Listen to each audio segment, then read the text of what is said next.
Hi friends, welcome to கைப்பக்கம் channel. இன்றைக்கி நம்ம சேனலில் தோசைக்காய் வச்சு ஒரு மோர் குழம்பு எப்படி பண்ணுறதுன்னு பார்க்கலாம். அதுக்கு 1/4 லிட்டர் தயிர் எடுத்திருக்கேன். தயிர் கொஞ்சம் புளிச்சிருந்தா மோர் குழம்புக்கு நல்லாயிருக்கும். அப்புறம் 1/4 கிலோ தோசைக்காய், 1 கப்பு துருவன தேங்காய், அதுலேயே 1/4 டீஸ்பூன் மஞ்சத்தூளும் 1/4 டீஸ்பூன் சீரகமும் போட்டிருக்கேன். அப்புறம் ஒரு 5லேருந்து 6 சின்ன வெங்காயம், சின்ன துண்டு இஞ்சி, ஒரு 3 பச்சை மிளகாய் எடுத்திருக்கேன். அதுக்கப்புறம் தாளிக்க சீரகம், கடுகு, வரமிளகா, கருவேப்பிலை, அப்புறம் தேங்காய் எண்ணெய் எடுத்திருக்கேன். இப்போ எப்படி செய்கிறதுன்னு பார்த்துடலாம்.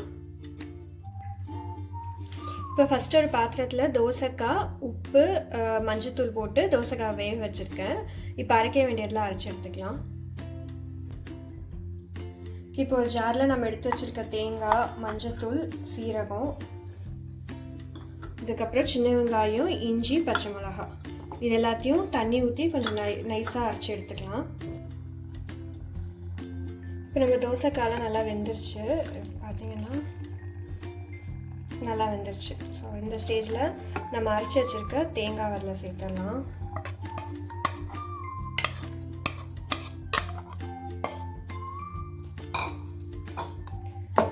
இது ஒரு 3 நிமிஷம் நல்லா கொதிக்கட்டும். இது நம்ம தேங்காயெல்லாம் சேர்த்து நல்லா கொதிக்க வச்சிட்டோம். ஒரு 3லேருந்து 4 நிமிஷம் கொதிச்சிச்சு. இப்போ இது நல்லா சூடாடுற வரைக்கும் அப்படியே எடுத்து வச்சுருங்க. அதுக்கப்புறம் நம்ம தயிர் சேர்த்து தாளிச்சிக்கலாம். ஓகே, இது நல்லா ஆறிடுச்சு. இதில் நம்ம தயிரை சேர்த்துடலாம்.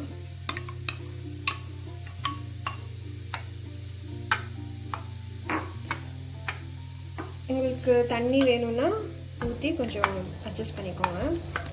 இப்போ இது எப்படி தாளிக்கிறதுன்னு காட்டிடுறேன்.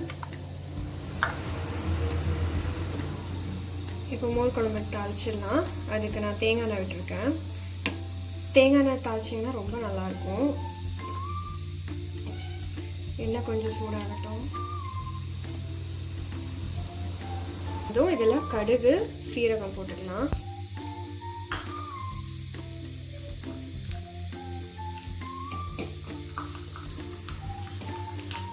கடுகு, சீரகம்லாம் நல்லா பொரிஞ்சிருச்சு. இப்போது எடுத்து வச்சுருக்க வரமிளகா, கருவேப்பிலை,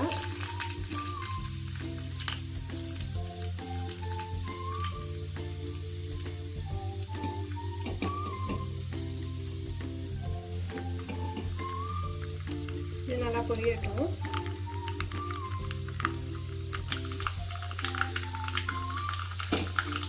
ஸ்டவ் ஆஃப் பண்ணிட்டு இதில் கொஞ்சம் பெருங்காயத்தூள் போட்டுக்கோங்க.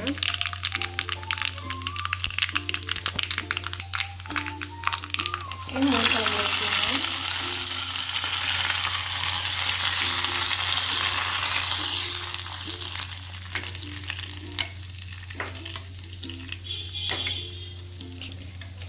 அவ்வளோதான், நம்ம மோர் குழம்பு ரெடி ஆயிடுச்சு. உப்பு மட்டும் பார்த்து சர்வ் பண்ணிக்கலாம். மோர் குழம்புக்கு சைட் டிஷ்ஷாக ஒரு கத்திரிக்காய் ஃப்ரை பண்ணிக்கலாம். அதுக்கு 2 ஸ்பூன் மிளகாத்தூள் எடுத்துருக்கேன்.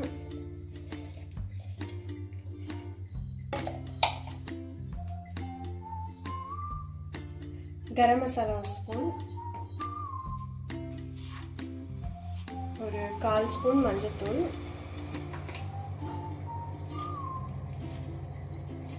ஒரு ஸ்பூன் மல்லித்தூள், அரிசி மாவு 2 டேபிள் ஸ்பூன் எடுத்து வச்சுருக்கேன்.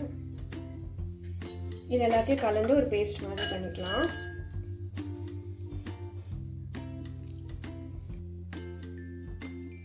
மசாலாலாம் நல்லா மிக்ஸ் பண்ணிட்டேன். இப்போ பெரிய சைஸ் கத்திரிக்காய் இருக்கு இல்லையா, ஸோ அதை இந்த மாதிரி ரவுண்ட் ஷேப்பில் கட் பண்ணி எடுத்துருக்கேன். அது இதில் சேர்த்துடலாம்.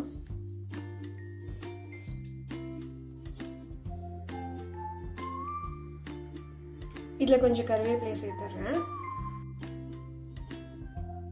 இதோட ஒரு 3 ஸ்பூன் லெமன் ஜூஸை சேர்த்து கலந்துக்கிட்டு நல்லா மேரினேட் பண்ணிக்கலாம். இந்த கத்திரிக்காவை நல்லா கலந்து ஒரு 10 நிமிஷம் மேரினேட் பண்ணியாச்சு. இப்போ நம்ம இதை எப்படி பொரிக்கிறதுன்னு காட்டிடுறேன்.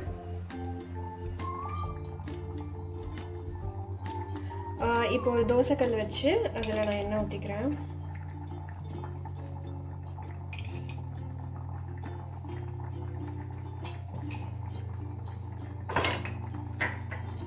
இப்போ இதில் நம்ம எடுத்து வச்சுருக்க கத்திரிக்காவை சேர்க்கலாம்.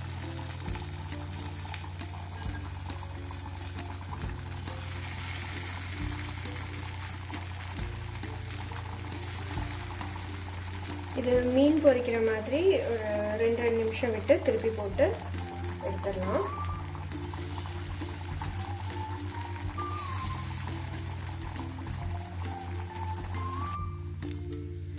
ஒரு 2-3 நிமிஷம் விட்டு இது எல்லாத்தையும் நல்லா திருப்பி போட்டுக்கோங்க. நீங்கள் எவ்வளோ தின்னாக கட் பண்ணுறீங்களோ அவ்வளோ சீக்கிரம் இது வெந்துடும். நம்ம மோர் குழம்பு கத்திரிக்காய் ஃப்ரையும் ரெடி ஆயிடுச்சு. இது ரெண்டுமே ரொம்ப ஈஸியான ரெசிபி, குயிக்காக செஞ்சிடலாம். தோசைக்காய் வந்து ரொம்ப உடம்புக்கு நல்லது, ரொம்ப குளிர்ச்சியான பொருள், அடிக்கடி சாப்பாட்டில் சேர்த்துக்கோங்க. இதை நிறுத்தி ட்ரை பண்ணி பாருங்கள். உங்களுக்கு பிடிச்சிருந்தா சேனலை சப்ஸ்கிரைப் பண்ணுங்கள். தேங்க்ஸ் ஃபார் வாட்சிங்.